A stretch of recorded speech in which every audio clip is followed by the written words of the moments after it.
పంజాబ్ హర్యానా సరిహద్దుల్లోని శంభు బోర్డర్లో యుద్ధ వాతావరణం నెలకొంది. పంజాబ్ నుంచి వస్తున్న రైతులను ఢిల్లీ వైపు వెళ్లనీయకుండా శంభు సరిహద్దుల్లో అడ్డుకుంటున్నారు హర్యానా పోలీసులు, కేంద్ర భద్రతా సిబ్బంది. ట్రాక్టర్లలో అక్కడికి చేరుకున్న రైతులు బ్యారికేడ్లని దాటుకుని హర్యానాలో ప్రవేశించేందుకు ప్రయత్నిస్తున్నారు. అంతకుముందు పంజాబ్ నుంచి వేలాదిగా తరలివచ్చిన రైతులపై శంభు సరిహద్దుల్లో టియర్ గ్యాస్ ప్రయోగించారు. డ్రోన్లను ఉపయోగించి మరీ రైతులపైకి టియర్ గ్యాస్ వదిలారు. టియర్ గ్యాస్ ప్రభావంతో అటు ఢిల్లీలోకి రైతులు ప్రవేశించకుండా అన్ని వైపులా బ్యారికేడ్లు, ఇనుప కంచెలు, రైతులు రోడ్డుపై పరుగులు తీశారు. సిమెంట్ దిమ్మలు, కాంక్రీట్ స్లాబులతో కేంద్ర బలగాలు ఏర్పాట్లు చేసుకున్నాయి.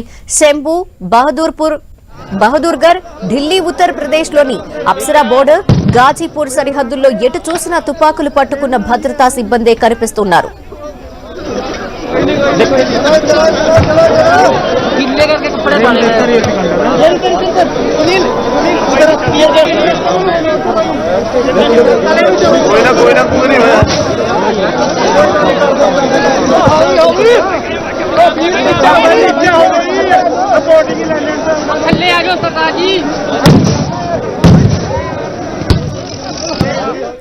ఇదే విషయంపై డీటెయిల్స్ మా ప్రతినిధి ఢిల్లీ అందిస్తారు. ఢిల్లీలో పరిస్థితులేంటి గోపి ప్రస్తుతం? ఢిల్లీకి సుమారు 219 కిలోమీటర్ల దూరంలో ఈ రైతు ఉద్యమం ఉంది. ప్రస్తుతం పంజాబ్ హర్యానా సరిహద్దుల వద్ద, శంభు సరిహద్దుల వద్ద ఉద్రిక్తకర పరిస్థితులు కొనసాగుతున్నాయి. రైతులు ఇటు బలవంతంగా రైతులను నిలువరించేందుకు వచ్చిన బ్యారికేడ్లను తొలగిస్తూ ట్రక్కులు, ట్రాక్టర్లతో అక్కడ ముఖ్యంగా ఢిల్లీ వైపుకి వచ్చే ప్రయత్నాలు అయితే చేస్తున్నారు. హర్యానా మీదుగా ఇటు ఉత్తరప్రదేశ్ బోర్డర్ మీదుగా ఇటు ఢిల్లీలోకి రావాల్సి ఉంది. సో ఇంకా 200 కిలోమీటర్ల దూరంలో ప్రస్తుతం ఈ రైతు ఉద్యమం అనేది ఢిల్లీకి దూరంలో ఉంది. సో ప్రస్తుతం ఢిల్లీ సరిహద్దుల వద్ద అయితే అదనపు భద్రతా బలగాలను మోహరించారు. ఇటు ఢిల్లీ వైపు వచ్చేందుకు రైతులు ప్రయత్నిస్తుండడంతో ముఖ్యంగా రైతుల్లో ఒకవేళ ఢిల్లీ వైపు వస్తే గనక పరిస్థితి చేదాటిపోకుండా ఉండేందుకైతే ఢిల్లీలో చర్యలు తీసుకుంటున్నారు. ఎర్రకోటని మూసివేయడం జరిగింది. ఆర్కియాలజికల్ సర్వే ఆఫ్ ఇండియా ఇటు శాంతి భద్రతలను దృష్టిలో ఉంచుకుని గతంలో ఎర్రకోటకు సంబంధించిన ఆఫీసుల్ని ధ్వంసం చేయడం జరిగింది. రైతులు వ్యవసాయ చట్టాల రద్దు సందర్భంగా, రిపబ్లిక్ డే పరేడ్ సందర్భంగా కిసాన్ పరేడ్ నిర్వహించడం జరిగింది ట్రాక్టర్లతో. ఆ సందర్భంగా ఎర్రకోట వద్ద పరిసరాల్ని, కార్యాలయాల్ని ధ్వంసం చేశారు. ఈ నేపథ్యంలోనే ఎర్రకోటని మూసివేయడం జరిగింది. అలాగే ఢిల్లీలో సున్నిత ప్రాంతాలైన ఇటు ఇండియా గేట్, అలాగే రాష్ట్రపతి భవన్, ఇటు పార్లమెంట్, ఈ పరిసర ప్రాంతాల్లో కూడా భారీగా భద్రతను మోహరించడం జరిగింది. సో ఇంకా ఢిల్లీకి చాలా దూరంగా ఉన్న నేపథ్యంలోనే ప్రస్తుతం ఢిల్లీలో కొంత ట్రాఫిక్ ఆంక్షల్ని సడలించారు. గాజీపూర్, టిక్వీ, అలాగే సింగు బోర్డర్ వద్ద ట్రాఫిక్ ని అనుమతిస్తున్న పరిస్థితి ఉంది. ట్రాఫిక్ అడ్వైజరీ జారీ చేశారు. ఎటువంటి వాహనదారులకు ఇబ్బంది కలగకుండా ఉండేందుకు. ఎందుకంటే ఈ రోజు ఉదయం 10 గంటలకి పంజాబ్ లో ఈ ర్యాలీ ప్రారంభమైన వెంటనే ఢిల్లీ సరిహద్దుల్ని మూసివేసిన పరిస్థితి ఉంది. సో వాహనదారులు 6-7 గంటల పాటు తీవ్ర ఇబ్బందులు పడ్డారు. సో ప్రస్తుతం గాజీపూర్ బోర్డర్ అయితే తెరవడం జరిగింది. వాహన రాకపోకలను అనుమతిస్తున్నారు. కానీ ఇటు పంజాబ్, హర్యానా సరిహద్దుల మధ్య మాత్రం కొంత ఉద్రిక్తకర పరిస్థితులు కొనసాగుతున్నాయి. ముగ్గురు కేంద్ర మంత్రుల బృందం ఒకసారి సంప్రదింపులు కూడా జరిపింది, చర్చలు జరిగాయి. ఈ నేపథ్యంలో ఒక కొలిక్కి రాలేదనుకోవాలా? మళ్లీ రైతులు ఎందుకు ఈ విధంగా ఉద్యమ బాట పట్టాల్సిన అవసరం వచ్చిందనుకోవాలి? నిన్న రాత్రి సుమారు 6-7 గంటల పాటు కేంద్ర మంత్రుల బృందం రైతు సంఘాల నాయకులతో చర్చలు జరపడం జరిగింది. ప్రధానంగా 3 ప్రధాన డిమాండ్లు, ఇటు ఎంఎస్ స్వామినాథన్ సిఫార్సులకు అనుగుణంగా పంటల మద్దతు ధరకు సంబంధించి చట్టబద్ధత కల్పించాలన్న డిమాండ్, అలాగే పూర్తి స్థాయిలో రుణమాఫీ చేయాలన్న డిమాండ్, దేశవ్యాప్తంగా రైతులందరికీ రుణమాఫీ చేయాలన్న డిమాండ్ తో పాటుగా ఇటు విద్యుత్ సవరణ బిల్లుని పూర్తి స్థాయిలో ఉపసంహరించుకోవాలన్న డిమాండ్ కూడా ఉంది. సో ఈ 3 ప్రధాన డిమాండ్ల పట్ల కేంద్రం సానుకూలత వ్యక్తపరచకపోవడంతో ఈ రైతులు తమ ఢిల్లీ చలో నిరసన కార్యక్రమాన్ని కొనసాగించాలని చెప్పి నిర్ణయించుకున్నారు. సో ఇంకా దీనికి అనుగుణంగా ఇంకా చాలా డిమాండ్స్ ఉన్నాయి రైతు సంఘాల నాయకుల వద్ద. ముఖ్యంగా మన్రేగాని, జాతీయ ఉపాధి హామీ పథకాన్ని వ్యవసాయానికి అనుబంధం చేయడం, అలాగే ప్రతిరోజు కూడా 700 రూపాయల వేతనం ఇవ్వడంతో పాటుగా 200 రోజులకి ఈ వ్యవసాయ పని దినాలని పెంచాలన్న డిమాండ్ ఉంది.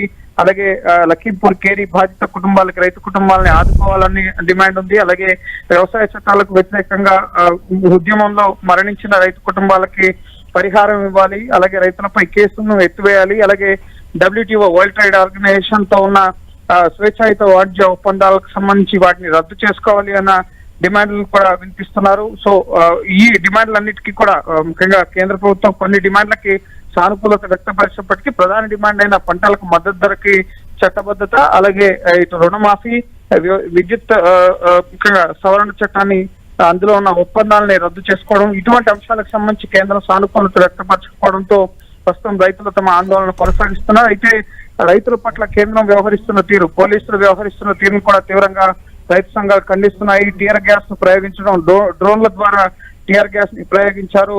రైతులందరినీ కూడా చెల్లాచెదురు చేసి వారిని నిలువరించే ప్రయత్నం చేస్తున్నారు. సో దీన్ని తీవ్రంగా రైతు సంఘాలు అయితే ఖండిస్తున్న పరిస్థితి కూడా ఉంది. అయితే మరోమారు ఏమన్నా మాట్లాడే అవకాశం ఉందంటారా? రైతు సంఘాలతో చర్చలు ఇంకోసారి జరిగే అవకాశాలు ఈ రోజు ఏమన్నా కనిపిస్తున్నాయా అక్కడ?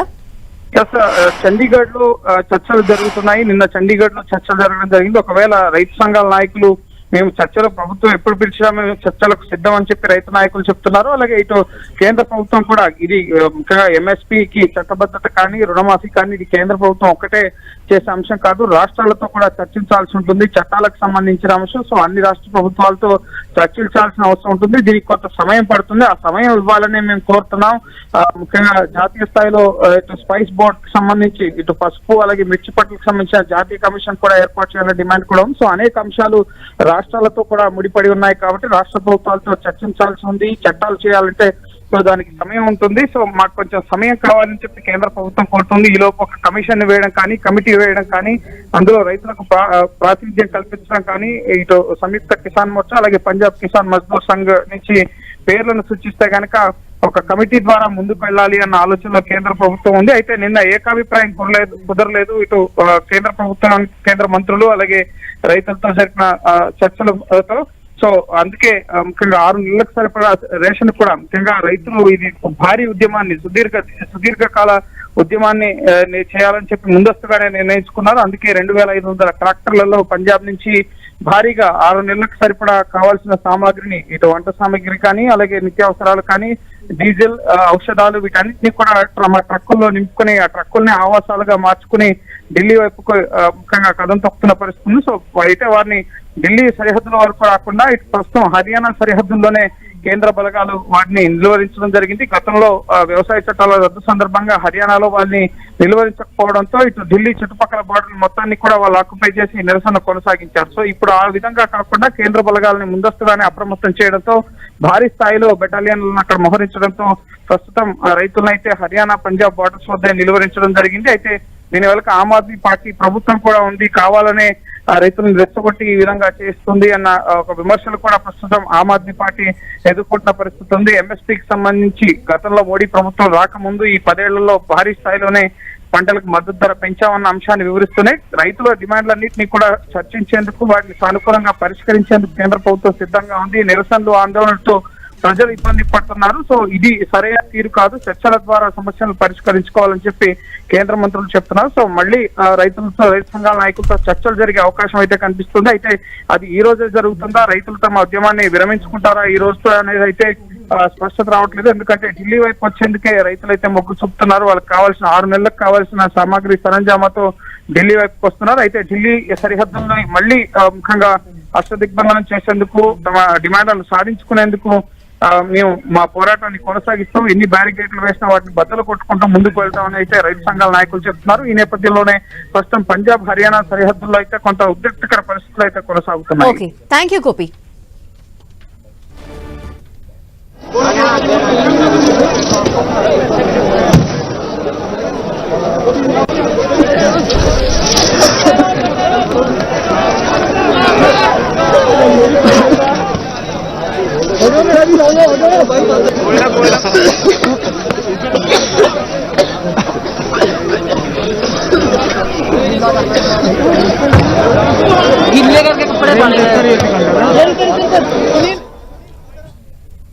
ఇవి బులెటిన్లోని updates. Keep watching 10 TV, the unbiased news channel.